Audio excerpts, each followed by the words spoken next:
আসসালামু আলাইকুম এভরিওয়ান, আমার নাম হুমায়রা সুলতানা, আমার চ্যানেলের নাম হুমায়রাস টিউটোরিয়াল। এই মুহূর্তে যে যারা যেখান থেকে আমার ভিডিওটি দেখছো, প্রথমে আমি ধন্যবাদ জানাই আমার চ্যানেলের পক্ষ থেকে। আমি অবশ্যই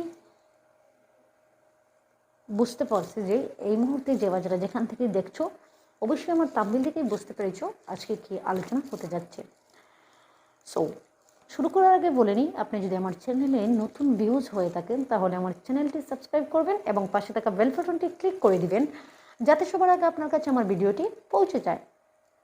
ওকে ভিউয়ার্স, একটু লক্ষ্য করো, আমরা পূর্বে আলোচনা করেছি পর্ব নম্বর 1 অর্থাৎ লেকচার 1, যেটাতে আমরা ত্রিকোণমিতির একদম বেসিক নিয়ে আলোচনা করেছি, যেটা একদম কিছু নেই বললেই চলে।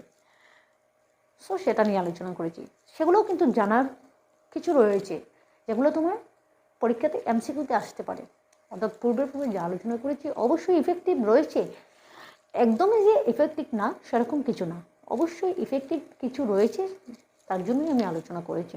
সো আজকেও আরেকটি মোস্ট ইম্পর্টেন্ট জিনিস আলোচনা করব, যেগুলো তোমার অবশ্যই জানতেই হবে, আর এই জিনিসগুলোই মূল জিনিস। ওকে, চলো তাহলে শুরু করা যাক। অবশ্যই আশা করব ভিডিওটা কন্টিনিউ করবো, স্কিপ করে যাবা না। ওকে, চলো তাহলে শুরু করা যাক আজকের পর্ব। আজকে আমরা আলোচনা করব ত্রিকোণমিতিক অনুপাত। অর্থাৎ এখন আমি আপনাদের কাছে একটা প্রশ্ন করব, ত্রিকোণমিতিক অনুপাত কয়টি ও কী কী? যারা জানো তোমরা দ্রুত কমেন্টে আনসার দিয়ে দাও যে ত্রিকোণমিতিক অনুপাত মূলত কয়টি এবং কী কী।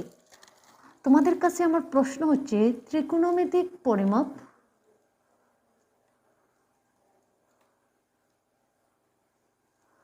ত্রিকোণমিতিক অনুপাত কয়টি ও কী কী?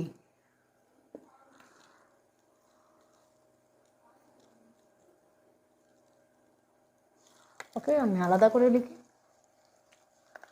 কয়টি ও কী কী।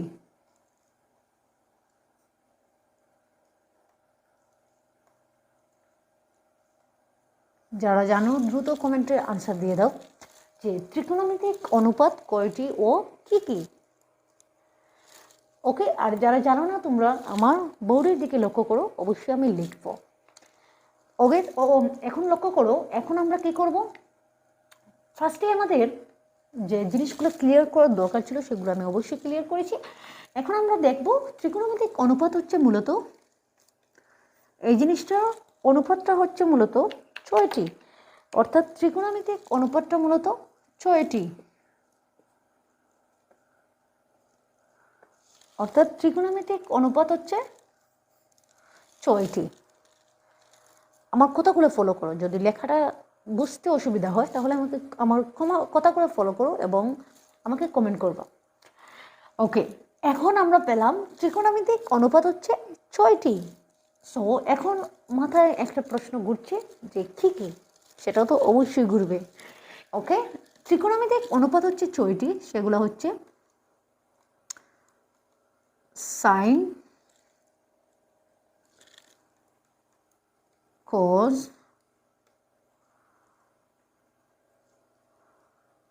সাইন কোজ টেন,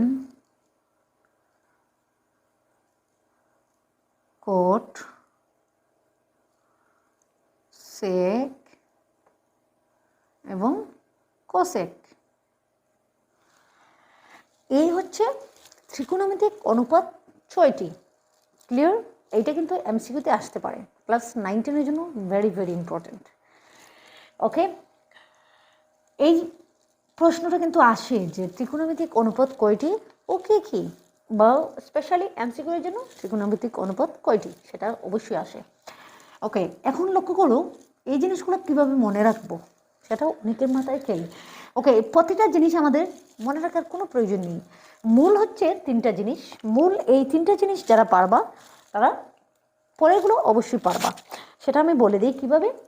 অর্থাৎ তুমি যদি সাইন কোস 10, অর্থাৎ এই 3টা জিনিস যারা পারবা তারা 6টি জিনিস অবশ্যই পারবা। অর্থাৎ এই 3টা জিনিসই হচ্ছে মূল, যে এই 3টা জিনিস তোমাকে ফার্স্টে শিখতে হবে। ক্লিয়ার? ফার্স্টে তুমি সাইন কোস 10, এই তিনটা জিনিস তুমি শিখো, যে সাইন কোজ টেন। ওকে, এখন আসো, আমরা এই জিনিসগুলো শিখতে হলে একটা জিনিস আমাদের লাগবে, সেটা অবশ্যই জানতে হবে। সেই জিনিসটা হচ্ছে চতুর্ভাগ। অর্থাৎ চতুর্ভাগ জিনিসটা কি সেটা আমাদের অবশ্যই অবশ্যই জানতে হবে। এই চতুর্ভাগ জিনিসটা না জানলে তুমি পারবা না।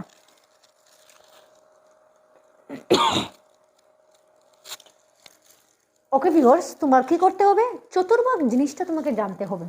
অর্থাৎ চতুর্ভাগ হচ্ছে সেম ওই যে আমি ফার্স্ট পর্বে আলোচনা করলাম, যে দুইটি সরলরেখা, অর্থাৎ দুইটি সরলরেখাকে পরস্পর লম্বচ্ছেদ করে, যদি লম্বচ্ছেদ করি দুইটি সরলরেখা, অর্থাৎ এই একটি সরলরেখা, এই একটি সরলরেখা, দুইটি সরলরেখাকে যখন আমরা এই যে পরস্পর লম্বচ্ছেদ করলাম, লম্ব কি সেটা আমি পূর্বের পর্বে ভালোভাবে আলোচনা করেছি, সো এখন আর আমি আলোচনা করতে চাচ্ছি না। সো যদি নতুন ভিউয়ার্স হয়ে থাকেন তাহলে অবশ্যই ফার্স্ট লেকচারটা দেখে আসবা, অর্থাৎ ফার্স্ট পর্বটা দেখে আসবা, এটা হচ্ছে সেকেন্ড পর্ব। ওকে, এখন লক্ষ্য করো, লম্বচ্ছেদ যখন চতুর্ভুজটা কি সেটা আমি আলোচনা করছি। অর্থাৎ চতুর্ভুজটা কি,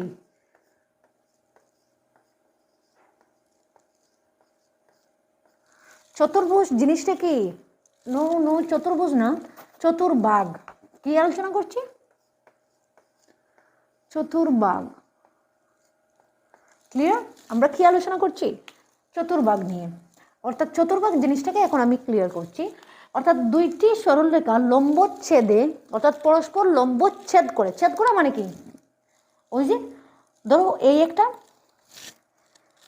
একটা দরজা রইলো, ধরো এই একটা দরজা, সো এই দরজাটাকে আমরা কি করব, একটা ছেদ মারবো। অর্থাৎ ছেদ মারা মানে কি, এরকম একটা কিছু, অর্থাৎ আমি ছেদ মারলাম, এটাই হচ্ছে একটা লম্বচ্ছেদ। অর্থাৎ এমনভাবে ছেদ মারবো যেন সেটা লম্ব হয়, অর্থাৎ সোজাসুজি হয়। লম্ব যারা বুঝো না তোমরা পূর্বে দেখে আসো। ওকে, এমনভাবে মারবো যেন, অর্থাৎ ছেদ মারা মানে কি, এই যে ছেদ মারলাম, এই একটা তল, অর্থাৎ সরলরেখা, এইটার উপর এই একটা ছেদ মারলাম, তখনই হলো পরস্পর লম্বচ্ছেদ। ওকে, এখন আসো, লম্বচ্ছেদ যখনই করলাম তখন দেখো চারটা বিভাগ হয়ে গেল। অর্থাৎ দুইটি সরলরেখা পরস্পর লম্বচ্ছেদ করলে, অর্থাৎ চারটি বিভাগে যখন সেটি বিভক্ত হয়ে যায় তখন তাকে চতুর্ভাগ বলে, তখন তাকে কি বলে, চতুর্ভাগ বলে। দুইটি, আমি আবারও বলছি, দুইটি সরলরেখা পরস্পর লম্বচ্ছেদ করে যখন চারটি বিভাগে বিভক্ত করে, অর্থাৎ চারটি খণ্ডে বিভক্ত করে, তখন তাকে চতুর্ভাগ বলে, অর্থাৎ চতুর্ভাগ বলে। দুইটি সরলরেখা যখন পরস্পরকে লম্বচ্ছেদে অর্থাৎ লম্বচ্ছেদ করলে চারটি ভাগে বিভক্ত হয়, তখন তাকে চতুর্ভাগ বলে। এখন সেটাই হচ্ছে প্রথম চতুর্ভাগ, এটা হচ্ছে দ্বিতীয় চতুর্ভাগ, এটা হচ্ছে তৃতীয় চতুর্ভাগ, এটা হচ্ছে চতুর্থ চতুর্ভাগ। এই চতুর্ভাগ জিনিসটা এতটা ইম্পর্টেন্ট, তোমাকে বলে বোঝাতে পারবো না। প্রতিটা জিনিসের জন্য চতুর্ভাগ জিনিসটা তোমার ক্লিয়ার থাকতে হবে। সো চতুর্ভাগ এতটা ইম্পর্টেন্ট, এই ত্রিকোণমিতির জন্য এই চতুর্ভাগ জিনিসটা কতটা ইম্পর্টেন্ট সেটা বলে বোঝানো সম্ভব না। কারণ চতুর্ভাগ যারা পারবে না তারা কোনোভাবেই ত্রিকোণমিতিক অনুপাত বা ত্রিকোণমিতিক যা কিছু আছে সে কোনোভাবেই করতে পারবে না। কারণ চতুর্ভাগ তোমাকে ফার্স্টে বুঝতে হবে। চতুর্ভাগ তোমার মূল বেসিক হচ্ছে চতুর্ভাগ।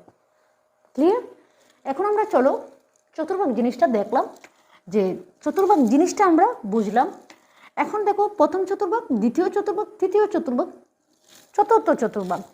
অর্থাৎ চতুর্ভাগটা ঘুরে কীরকম করে, আমি ফার্স্ট পর্বে বলেছিলাম ঘড়ির কাঁটার, অর্থাৎ ফার্স্ট পর্বটা এতটা যে ইফেক্টিভ না সেটা আমি ফার্স্টে বলছি। অবশ্যই ইফেক্টিভ, কারণ যেটা ইফেক্টিভ বলেই তো আমি করিয়েছি। এখন বুঝবা, প্রতিটা পর্বে বুঝবা কোন পর্বটা কতটা ইম্পর্টেন্ট ছিল। এখন বুঝবা প্রথম পর্বটা কতটা ইম্পর্টেন্ট, অর্থাৎ তোমাকে প্রথম পর্ব দেখতে হবে। এখন যদি নতুন ভিউজ হয়ে থাকো অবশ্যই তুমি প্রথম পর্ব দেখবা, নতুবা আজকের পর্বে কোনো কিছু বুঝতে পারবে না। অর্থাৎ তোমার উচিত তুমি প্রথম পর্ব দেখে আসো, আমি ডেসক্রিপশনে লিঙ্ক দিয়ে দেবো, তুমি দেখে আসবা। ওকে ওকে, এখন লক্ষ্য করো আমাদের চতুর্ভাগটা আমি কি বলেছিলাম, যে ঘড়ির কাঁটার বিপরীত দিকে যখন যাবে, ঘড়ির কাঁটার বিপরীত দিকে, অর্থাৎ এই দিকে ঘড়ির কাঁটার বিপরীত দিকে তোমার যখন যাবে সেটা হচ্ছে ধনাত্মক কোণ, অর্থাৎ ধনাত্মক কোণ, অর্থাৎ ঘড়ির কাঁটার বিপরীত দিকে তোমার চতুর্ভাগগুলো শুরু হয়, প্রথম, দ্বিতীয়, তৃতীয়, চতুর্থ। ক্লিয়ার? ঘড়ির কাঁটার বিপরীত দিকে চতুর্ভাগের অর্থাৎ চতুর্ভাগের গণনাটা শুরু হয় প্রথম, দ্বিতীয়, তৃতীয়, চতুর্থ।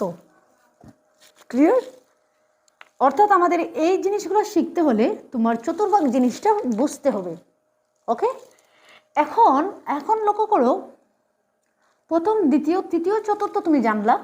এখন তোমার নেক্সট এখন আসলো, আশা করি এই জিনিসটা এখনের যে প্রশ্নটা এইটার জন্য এগুলোই এনাফ। পরবর্তীতে যখন আরও লাগবে তখন আমরা আরও আলোচনা করব এই চতুর্ভাগ নিয়ে, কারণ চতুর্ভাগ জিনিসটা ক্লিয়ার করতে হবে। ওকে, এখন আসো এই সাইনের অনুপাতগুলো কিভাবে মনে রাখবো। অর্থাৎ অনেকেই বলবে যে এগুলো তো মনে থাকে না, সো এগুলো কীভাবে আমি মনে রাখবো, সেগুলো মনে রাখার কোনো টেকনিক বলেন। সো ওকে, আমার ফার্স্টে আমার জানতে হবে এই ত্রিকোণমিতিক অনুপাতটা মূলত সমকোণী ত্রিভুজটাকে নিয়ে, অর্থাৎ ত্রিকোণমিতিক টোটাল একটা সমকোণী ত্রিভুজকে নিয়ে। সেটা আর কোনো ত্রিভুজ বুঝে না, সেটা জাস্ট সমকোণী ত্রিভুজ নিয়ে তার খেলা নেলা। সব ধরনের খেলাই হচ্ছে তার সমকোণী ত্রিভুজের মধ্যে। তোমাদের একটা জিনিস মাইন্ডে রাখতে হবে যে সমকোণী ত্রিভুজ, ত্রিকোণমিতি মানেই তোমার সমকোণী ত্রিভুজ, নোট অন্য কোনো ত্রিভুজে তোমার তাকানোই লাগবে না। অর্থাৎ বেশিরভাগ সব দিকেই তোমার সমকোণী ত্রিভুজটা তুমি পাবা। সো এখন আসো, অনেকেই বলতে পারো আপু সমকোণী ত্রিভুজটা আসলে কি, সেটাই তো আমি জানি না।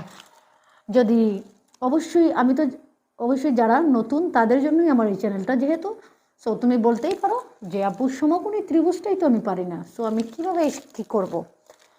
সো এখন তো আমি ত্রিকোণমিতি আলোচনা করছি, আমি তো জ্যামিতি আলোচনা করছি না। তো এখন জাস্ট আমি বলে দিই, সমকোণী হচ্ছে যে কোণের পরিমাণ 90 ডিগ্রি, অর্থাৎ যে ত্রিভুজের একটি কোণ সমকোণ তাকে সমকোণী ত্রিভুজ বলে। আর সমকোণী অর্থাৎ সমকোণ কাকে বলে তোমাকে আমি জাস্ট বলে দিই, সমকোণটা হচ্ছে যে কোণের পরিমাণ 90 ডিগ্রি। কি সমকোণটা কি আমি আবারও বলি, যে কোণের পরিমাণ 90 ডিগ্রি। এখন 90 ডিগ্রি কি সেটাই যদি না বুঝো, সো তুমি আমার পূর্বে দেখে আসো। পূর্বে আমরা আলোচনা করেছি ভালোভাবে কোনটা সমকোণ অর্থাৎ কোনটা 90 ডিগ্রি, সেটা আমি ভালোভাবে আলোচনা করেছি। সো তোমরা দেখে আসো পূর্বে দেখবো ক্লিয়ার হবে। ওকে, এখন আসো, আমি সংজ্ঞা দিলাম সমকোণ কাকে বলে, যে কোণের পরিমাণ 90 ডিগ্রি সেটাকে সমকোণ বলে। এখন আসো সমকোণী ত্রিভুজ কাকে বলে। আমি তো সমকোণ পারলাম, এখন আমি সমকোণী ত্রিভুজ পারি না। সো সমকোণী ত্রিভুজ যারা পারো না, তোমাদের কাছে আমার প্রশ্ন, যদি অর্থাৎ যে পারো যে ত্রিভুজ কাকে বলে সেটা আমাকে কমেন্টে বলে দাও। ওকে, আমি সংক্ষেপে বলে দিবা সমকোণী ত্রিভুজ অর্থাৎ ত্রিভুজটা কাকে বলে। ফার্স্টে ত্রিভুজটা কাকে বলে সেটা তোমাকে জানতে হবে। অর্থাৎ ত্রিভুজটা হচ্ছে তিনটি বাহু দ্বারা আবদ্ধ চিত্রকে ত্রিভুজ বলে। তিনটি বাহু, এই একটা বাহু, এই একটা বাহু, এই একটা বাহু, অর্থাৎ তিনটি বাহু দ্বারা আবদ্ধ মানে কি এখানে কোনো ফাঁক নেই। আবদ্ধ মানে কি, যেমন এই একটা ঘর, ধরো ঘরের মধ্যে কোনো দরজা জানালা কোনো কিচ্ছু নেই, তখন সেটা আবদ্ধ। অর্থাৎ সেখানে কোনো ফাঁক নেই মানে কি, সেটা আবদ্ধ। ফাঁক নেই মানে আবদ্ধ। সেরকমভাবে তিনটা বাহু, এই একটা বাহু, এই একটা বাহু, এই একটা বাহু, অর্থাৎ আবদ্ধ করলাম যখন, তখনই একটা ত্রিভুজ। ওকে, এখন আসো 90 ডিগ্রি অর্থাৎ সমকোণী ত্রিভুজ হচ্ছে যে কোণের পরিমাণ 90 ডিগ্রি, সেটা হচ্ছে সমকোণ। সমকোণী ত্রিভুজ হচ্ছে যে ত্রিভুজের একটি কোণ সমকোণ, অর্থাৎ এই যে কোণ, এই কোণটা হচ্ছে সমকোণ অর্থাৎ 90 ডিগ্রি, এই কোণটা হচ্ছে কি 90 ডিগ্রি। অর্থাৎ যে ত্রিভুজের একটি কোণ সমকোণ সেটা হচ্ছে অর্থাৎ কি সমকোণী ত্রিভুজ। আশা করি ক্লিয়ার হয়েছে। সো আমার প্রতিটা জিনিস হচ্ছে তোমার সমকোণের সাথে সম্পর্ক, অর্থাৎ ত্রিকোণমিতি মানেই তোমার সমকোণ, আর কোনো অর্থাৎ সমকোণী ত্রিভুজ। আশা করি জিনিসটা ক্লিয়ার হয়েছে। সো সমকোণী ত্রিভুজের মধ্যে ঠিকই থাকে। এখন এই জিনিসগুলো ক্লিয়ার হতে হলে আমাকে ফার্স্টে অর্থাৎ বেসিকটা ক্লিয়ার করতে হবে। যেমন ধরো কোণ কি, ত্রিভুজ কি, ত্রিভুজ কত প্রকার ও কী কী সেগুলো আমাকে আলোচনা করতে হবে। ওকে ভিউয়ার্স, আজকে এই পর্যন্ত থাক। আমি পরবর্তীতে লেকচারটা নিয়ে আসবো ত্রিভুজ নিয়ে। সো তোমাকে কোণ এবং ত্রিভুজটা বুঝতে হবে, কারণ এগুলো না বুঝলে তুমি এই ত্রিকোণমিতিটা পারবা না। ওকে, বেসিকগুলো ক্লিয়ার থাকতে হবে। আমার মূল হচ্ছে বেসিক স্ট্রং করা। সো আমি অবশ্যই চেষ্টা করব যতটুকু সহজ করে বোঝানো যায়, এবং এই ত্রিকোণমিতি করতে হলে কী কী জিনিস লাগে সেগুলো অবশ্যই আমি ভেঙে ভেঙে বুঝাবো। আর যদি তোমাদের বুঝতে কোনো অসুবিধা হয় তাহলে আমাকে কমেন্ট করবা, আর কোন ধরনের ভিডিও পেতে চাও সেটাও অবশ্যই কমেন্ট করবা। আমি এই জিনিসগুলো বুঝতে হলে তোমাকে জ্যামিতি বুঝতে হবে, আর তোমরা যদি চাও অবশ্যই আমি জ্যামিতি আলোচনা করব। সো তোমরা আমাকে কমেন্ট করবা তোমরা জ্যামিতি ভিডিও চাও কিনা। ওকে ভিউয়ার্স, দেখা হবে পরের কোনো ভিডিওতে। তার আগ পর্যন্ত ভালো থাকবা, সুস্থ থাকবা। আল্লাহ হাফেজ।